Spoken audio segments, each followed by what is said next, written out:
Pô, supondo aqui, fazer um exercício mental. Ganhou, você ganhou. Ano que vem, caso você venha se candidatar como presidente mesmo, você ganhou.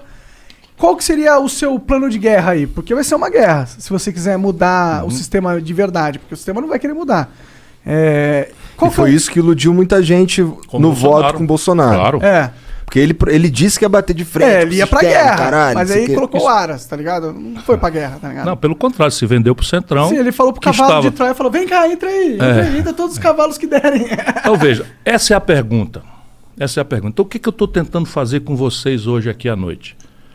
A gente podia estar conversando de coisas mais agradáveis, não é? Pra mim é super agradável. Eu tô falando, mas eu tô tentando dizer, olha, aqui tem que dizer de onde vem o dinheiro, quanto custa, tô cutucando que a herança não paga e tal, por quê? Eu tô baixando a bola do cidadão que está prestando atenção em mim, que é a primeira providência da guerra contra o sistema é você não mentir. Então a eleição, a relação do candidato com o povo é telegráfico, o discurso é curto, é breve, é simbólico, é emocional, mas isso não pode levar ao ponto, como tem acontecido no Brasil, de eu despolitizar de tal forma que o cara acredita que eu sou o salvador da pátria. Sabe qual é o resultado? Eu sou um mentiroso e no dia seguinte ele vai tirar o apoio de mim no primeiro dia. O sistema vem para comer meu fígado e as pessoas que me deram poder vão estar se sentindo traídas porque eu menti. Tá aí o Bolsonaro. Exatamente. Só não caiu ainda porque comprou o Centrão e está garantindo a custa de bilhões de reais, saiu hoje na Folha, 20 bilhões de reais de orçamento paralelo, clandestino, que é simplesmente 2/3 de tudo que está sendo gasto no Brasil. Estão sendo distribuídos pelos deputados desse tipo de coisa, roubando um terço, a metade. Tratoraço, quer comprar trator por aí afora, quando a grande questão é socorro emergencial, vacina, sabe? Crédito para microempresas sobreviver à pandemia. 20 bilhões estão sendo gastos comprando trator superfaturado para distribuir para prefeito no interior e tal. É tipo um mensalão onde o Exatamente o Bolsonaro a mesma coisa. Não tem como se fuder, porque o ônus de se fuder foi em quem fraudou a licitação de trator. Pronto. Mas o Bolsonaro sabia que esse tanto de verba seria usado para isso. Tá sabendo porque ele era desse baixo clero. É tudo coleguinha dele. Pode crer. Tudo coleguinha dele, 28 anos. Eu fui contemporâneo dele. Então veja, então, primeira providência para enfrentar o sistema. Moderar a promessa e apostar na inteligência do povo. Repartir o tamanho da dificuldade e anunciar o que vai fazer. Essa é a segunda etapa. O que eu vou fazer? Toda tragédia tem um lado bom. Isso é da sabedoria popular. Em toda tragédia, em toda coisa ruim, tem um lado bom.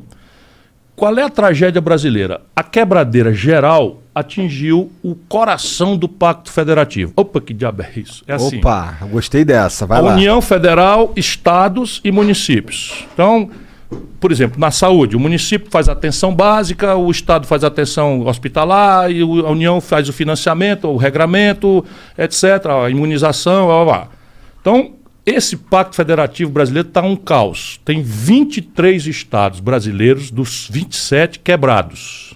Quebrado significa aí a saúde que não está funcionando, a educação que não está... Está aqui em São Paulo, greve de 120 dias de professor, o Ceará paga um salário maior do que o professor de São Paulo. O que não quer dizer que é o salário que os professores merecem. Por favor, não me entendam mal, mas nós pagamos, sendo o estado mais pobre, mais do que São Paulo. São Paulo faz 8 anos que não dá reajuste aos policiais militares. E por isso está aqui com a água no pescoço para quebrar. O Rio já quebrou, Minas Gerais já quebrou, o Rio Grande do Sul já quebrou, o Rio Grande do Norte já quebrou e por aí 23 estados. Então esse é o tamanho da tragédia. Aqui está a semente da virada. Qual é? Eu, em vez de negociar com os deputados em Brasília, trancado em gabinete sem o povo assistir, eu entre a eleição e a posse descanso 2 dias, né? E vou trocar um redesenho do Pacto Federativo. Vou restaurar, na prática, concretamente, vou restaurar a condição dos municípios e dos estados poderem investir e qualificar, que estão estrangulados por conta de uma coisa que eles não sabiam como manejar, dívida. Aí eu já calculei, de novo, vamos lá, chato pra cacete, mas você está me perguntando como. Porra, não tem nada de chato nisso, detalhe. E eu vou insultar os candidatos que vão para dizer, não vai nenhum passar na lambança. E eu vou, e aí, como é que vai fazer?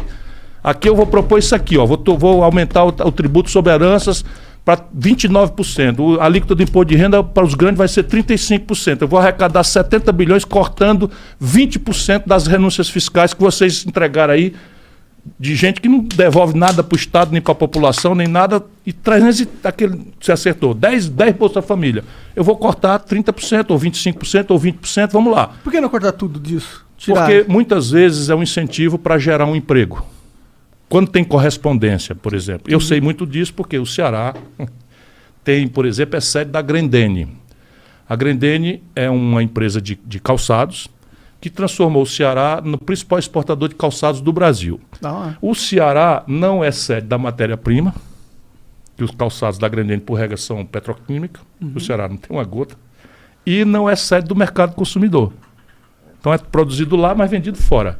E a matéria-prima vem de fora. Como é que ele vai lá para o Sobral, minha cidade?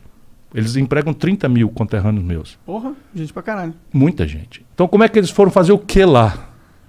Eu tenho que compensar que lá não é a matéria-prima e tenho que compensar que lá não é a sede, porque eles vão gastar mais com frete para trazer a matéria-prima, com frete para levar a matéria. E eu tenho a ferramenta da renúncia fiscal como um mecanismo de fazer. Mas tem uma correspondência. O cearense sabe que esse imposto aí foi trocado por emprego. Entendi. Percebe? Aí você, qual é a cidade que tem o melhor IDEB do Brasil, melhor educação pública do Brasil? Vai no Google, Sobral. Por quê? Porque a grana da Grendene, do Estado, eu dispensei, mas a do município eu não dispensei. Aí Sobral tem dinheiro para fazer uma escola pública modelo. Entendi. E ganha prêmios internacionais e tal. Que isso eu escuto várias vezes de outras pessoas. Pode perguntar, independente. Que nem gostam muito de tu e eles... Não sou eu, sou eu. São os professores, são os estudantes, são sabe, eu apenas tenho orgulho de ter preparado esse ambiente político, de ter influído no desenho do projeto. E eu sou o cara que vai na frente, eu sou o brigão, eu tenho uma aresta para todo lado, sabe? Eu chamo o Michel Temer de ladrão, ele me processa, eu chamo o Eunício Oliveira de ladrão, ele me processa, eu chamo o Eduardo Cunha de ladrão, ele me processa. Eu não estou defendendo nada para mim. É só perguntar, mas tá bom, por que eu chamei o Eduardo Cunha de ladrão? O que é que eu tenho com isso? O Eduardo Cunha é deputado do Rio de Janeiro. Chamei porque ele é ladrão, ele está roubando dinheiro do povo. E assim, é o meu jeito de ser. E eu, para fazer isso, eu não tenho rabo de palha. 40 anos, nunca fui processado, nunca respondi por nada, nem o mal feito, nem para ser absolvido. Nada mais é do que a minha obrigação. Mas voltando, então, eu pego o Pacto Federativo, chamo os governadores, não interessa se são do meu partido ou não. Essa é a chave. E eu vou dizer para eles, eu vou restaurar a condição do Rio Grande do Sul de voltar a investir. Vou restaurar a condição de São Paulo. Como? 600 bilhões é a dívida de vocês, tudinho comigo, governo federal.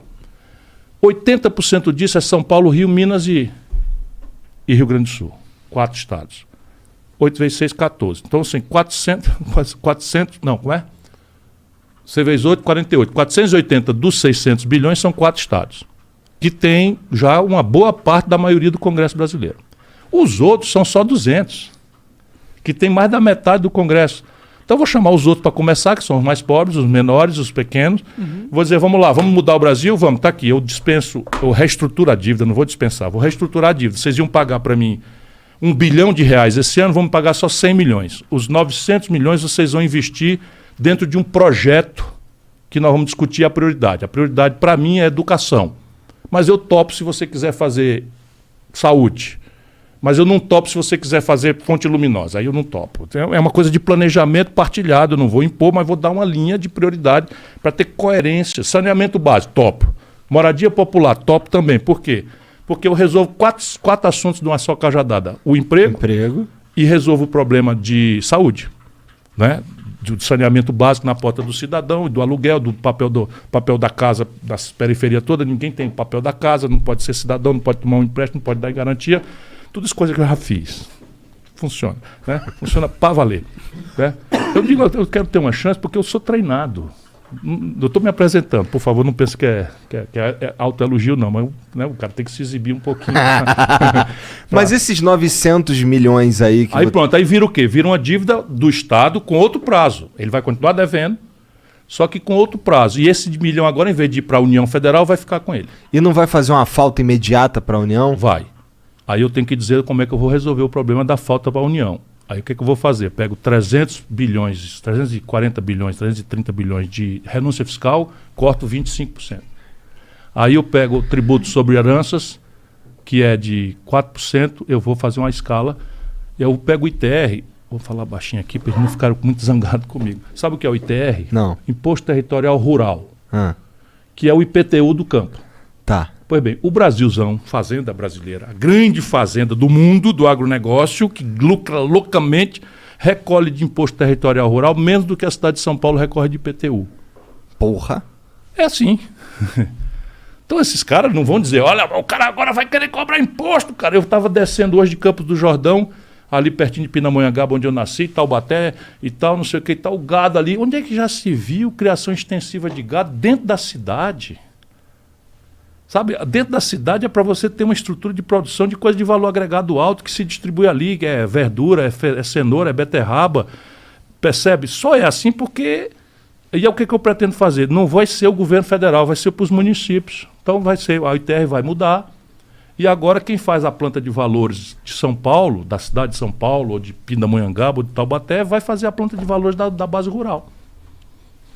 Simples assim. Hoje é algo federal. Federal, que não faz nada. Isso depois de 30 anos de governo de esquerda. Isso é um negócio de doido. A mentira da goela, a mistificação, a empulhação no Brasil é um ponto político. Então vamos lá. Depois você tem a tributação sobre o imposto de renda das pessoas jurídicas e físicas no lucros e dividendos. Isso é o seguinte, se a empresa faturar e reinvestir, isso é muito bom para a comunidade. É. Sim. Muito bom para a comunidade, então não tem que ter imposto. Mas se o dono, pessoa física, tira da empresa esse lucro e dividendo, é ou não é razoável que ele pague imposto de renda? É razoável e o mundo outros países... inteiro... Não, o mundo inteiro, para não dizer o mundo inteiro, só o Brasil e a Estônia não cobram. A Estônia é um pequeno país do leste da Europa. E de tanto eu falar aqui, está repercutindo lá. E o debate abriu no Congresso da Estônia para resolver. Sério? Sério. Só que eu já cobrei esse imposto aqui, Monark. Eu já cobrei. Eu era ministro da Fazenda do Itamar, eu cobrei. Aí, de repente, a dita esquerda de Goela revogou e nunca mais. E eu outro dia estava num coisa com o presidente de um grande banco, fica quase devassada a privacidade do cara, porque só são três. Eu estava conversando com ele, desculpa, eu não sou inimigo de ninguém, pelo contrário, vai ver o que eu fiz de estimular empresas no Ceará. Eu chamo o Ceará porque é um lugar onde as pessoas podem conferir, esse cara é tão bom assim, é um mentiroso, é mais um picareta, é mais um demagogo. Eu acho que todo mundo devia ser desconfiado da população, do político. E procurar. Hoje tem o Google, cara. Hoje é bem mais fácil. Na minha época não tinha Google, você imagina. Hoje tem o Google. O cara disse que a escola do Ceará agora tem cota para rico. Sabia? Cota para rico? Cota para rico. Então, como é que é? Uma cota ao contrário? É, uma cota ao contrário. Por quê? Porque nós começamos a escola de tempo integral, profissionalizante, com aquele estágio remunerado, profissões altissimamente modernas e tal. E como a gente não podia fazer para todo mundo ao mesmo tempo, começamos a dar uma prioridade, que é a nossa lógica. É o seguinte, só pode entrar nessa escola, que é um prédio espetacular, e tem tela de cristal líquido em algumas, e tem laboratório de ponta, e tem tudo. Uma escola, se procurar a melhor escola de São Paulo, e compara. Vai no Google, quem estiver desconfiando. Né? No sertão do Ceará, então nos lugares mais pobres, nós metemos lá e com a condição, só pode entrar nela quem vem da escola pública. Que era uma forma de dar prioridade ao pobre. Ah, legal. Aí o Ministério Público foi dizer, isso está errado, é inconstitucional. A escola pública tem que ser de acesso a todos. Aí nós ficamos ali e tal, tá bom. Mas vamos dar prioridade para os pobres? Vamos. Então vamos fazer um termo de ajuste de conduta, que é um TAC, feito com o Ministério Público, que deu uma cota para rico. Quanto que é a cota de rico? 20%.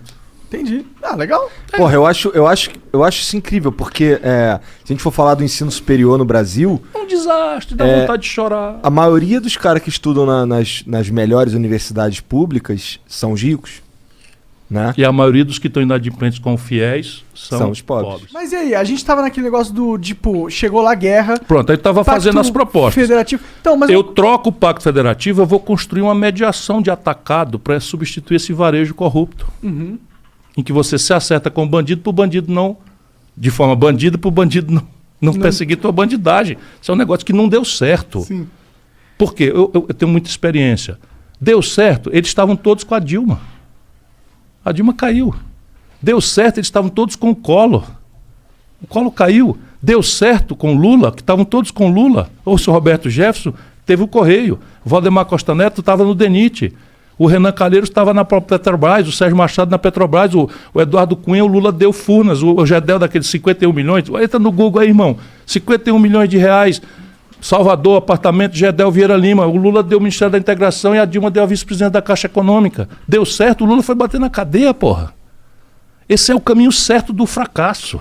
Com certeza. Nem funciona para o país, que está aí em Pandarecos, e nem funciona para os caras.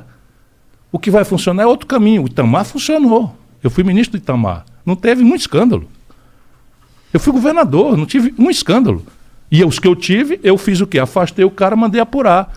Num caso, o cara era culpado, problema do delegado de polícia. No outro era ele inocente, voltou e disse, olha, ele foi agredido. A política tem muita calúnia e tal. Sim. Então, veja, consertar o Pacto Federativo em troca de uma refundação do Pacto Constitucional Brasileiro, da reforma do país.